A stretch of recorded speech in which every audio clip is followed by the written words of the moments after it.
जब giant sect जैसी 3 सबसे बड़ी ताकतों में शामिल एक विशाल हस्ती को जियांग ने मिटाकर रख दिया था, तो भला वे लोग किस खेत की मूली थे। उसके भीतर एक बहुत ही बर्फीला खौफ रेंगने लगा।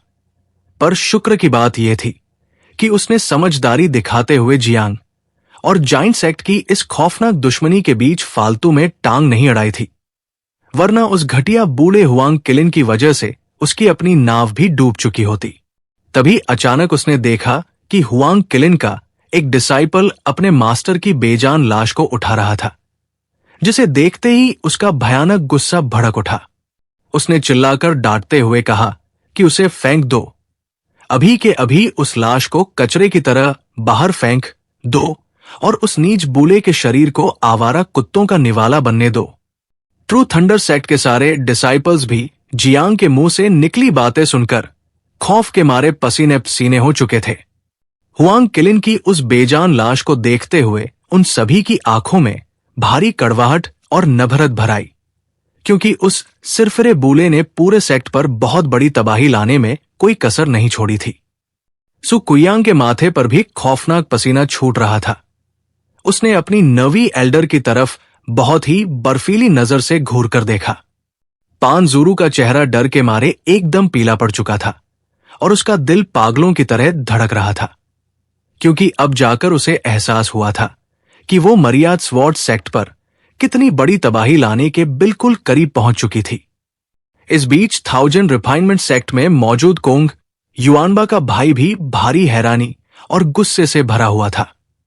अच्छा हुआ कि उसने सही वक्त पर इस नीच कोंग युआनबा से अपने सारे रिश्ते तोड़ लिए थे, वरना इतना बड़ा झंझट उसके गले मधने की कोशिश करने वाला वो इंसान सच में बहुत नीच था।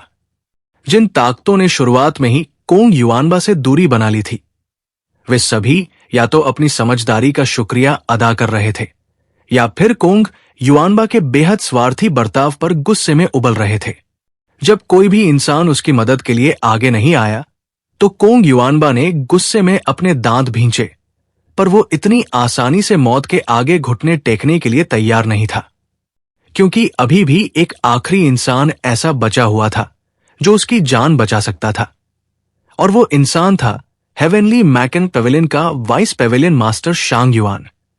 हेवेनली मैकन इस पेविलियन का वाइस पेविलियन मास्टर होने के नाते वो 9 सेक्स के इस महान गठबंधन की किसी ताकत को इस तरह पूरी तरह से मिटते हुए चुपचाप नहीं देख सकता था। चाहे वो कितना भी न चाहे, फिर भी उसे जियांग को रोकने के लिए बीच में कदम उठाना ही पड़ता, और जब तक कोंग युआनबा की एक भी सांस बाकी रहती, वो जियांग को अपनी पूरी जिंदगी पछताने पर मजबूर कर देता। अपने दिल में भयानक नफरत और बदले की आग लिए वो बदहवास होकर बाउंड्री माउंटेन पर ऊपर की तरफ भागने लगा। दूर से ही उसकी नजरों ने शांग युआन के तंबू को पहचान लिया। इस वक्त 9 सेक्स के डिसाइपल्स पूरी तरह से बाहर नहीं निकले थे, इसीलिए शांग युआन का वही तैनात होना तय था। उसने तंबू की तरफ पागलों की तरह भागते हुए चिल्लाकर कहा कि वाइस पेविलियन मास्टर शांग युआन, कृपया न्याय कीजिए। ये जियांग पूरी तरह बेकाबू हो चुका है और मेरे जाइंट सेक्ट के सारे डिसाइपल्स का कत्लेआम कर रहा है। कृपया बीच में आकर इस शैतान को रोकिए। पर जैसे ही उसने तंबू के भीतर अपना कदम रखा, उसके सामने सिर्फ एक खाली तंबू पड़ा हुआ था। सही मायनों में कहें तो वहां सिर्फ इंसान गायब था, जबकि मेज और कुर्सियां तक हटाई नहीं गई थी। मेज पर बिखरे हुए दस्तावेज यूं ही उलझे पड़े थे, जिनसे साफ जाहिर था कि शांग युआन बहुत जल्दबाजी में यहां से खिसक चुका था। असल में शांग युआन को इस खौफनाक मंजर का अंदाजा बहुत पहले ही हो चुका था, इसीलिए वो काफी समय पहले ही इस जगह को छोड़कर रफूचक कर हो चुका था। हवा को चीरती हुई आवाज के साथ उसके पीछे से तंबू का पर्दा उठा और जियांग अपनी 3 झीट लंबी बैंगनी स्वॉर्ड को थामे हुए धीरे धीरे भीतर दाखिल हुआ। उसने ठंडे लहजे में कहा कि कोंग युआनबा, अब इस पूरी दुनिया में तुम्हें बचाने वाला कोई इंसान नहीं बचा है। कोंग युआनबा पूरी तरह से टूटकर निराशा में जमीन पर ढह गया और इस खौफनाक मोड़ पर उसे अपने किए पर बहुत गहरा पछतावा महसूस हुआ। उसे पछतावा हो रहा था कि उसने शांग युआन की दी हुई चेतावनियों पर ध्यान क्यों नहीं दिया था। शांग युआन ने शुरुआत से ही बिल्कुल सही कहा था कि अगर जियांग डेमन रेस के उस खौफनाक इलाके से जिंदा वापस लौट आता है तो यकीनन उसके पास बेहद बेमिसाल और अलौकिक पैंतरे मौजूद होंगे, और ऐसे इंसान को हल्के में लेकर उकसाना खुद अपनी तबाही को दावत देने जैसा होगा। अगर उसने शांग युआन की एक भी बात पर गौर किया होता तो आज उसकी इतनी लाचार और दर्दनाक हालत बिल्कुल नहीं होती। जियांग को एक एक कदम अपनी तरफ बढ़ाते हुए देखकर कोंग युआनबा की सारी उम्मीदें टूट गईं और वो गिड़गिड़ाकर भीख मांगने लगा कि जियांग, मुझे माफ कर दो, ये मेरी बहुत बड़ी गलती थी। मुझे ली किंग फैंग को जान से नहीं मारना चाहिए था।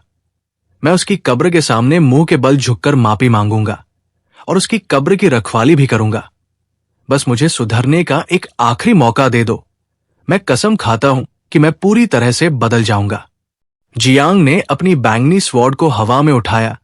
उसकी आवाज बर्फ जैसी ठंडी थी कि इस ढूंढ की कोई जरूरत नहीं है, क्योंकि तेरे कदम उसकी कब्र को भी नापा कर देंगे। इस मोड़ पर कोंग युआनबा खौफ के मारे पूरी तरह से कांपने लगा। तभी अचानक उसके दिमाग में एक बात कौंधी।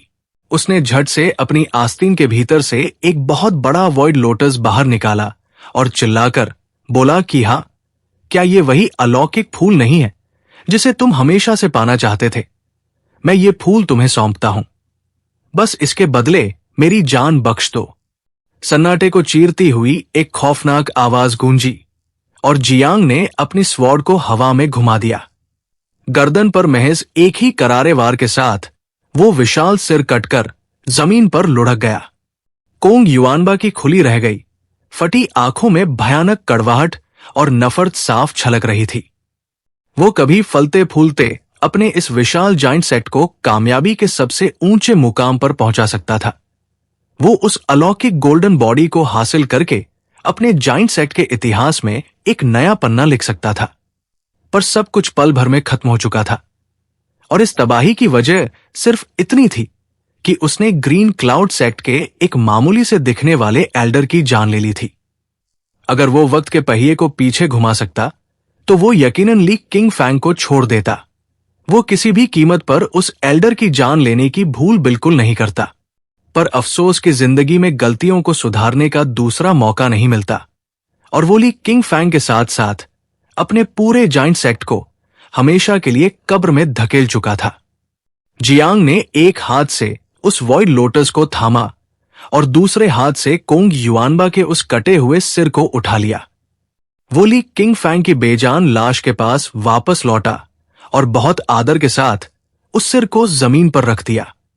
आखिरकार जियांग की आंखों से आंसू छलक पड़े।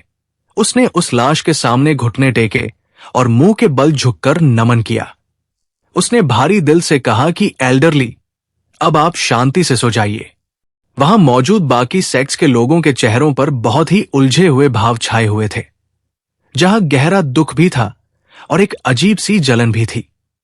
आखिरकार मौत के बाद अपनी तबाही का बदला लेने के लिए अगर कोई ऐसा अलौकिक डिसाइपल मिल जाए जो अपनी जान की बाजी लगा दे, तो इंसान बिना किसी पछतावे के शांति से अपनी आंखें मूंद सकता था।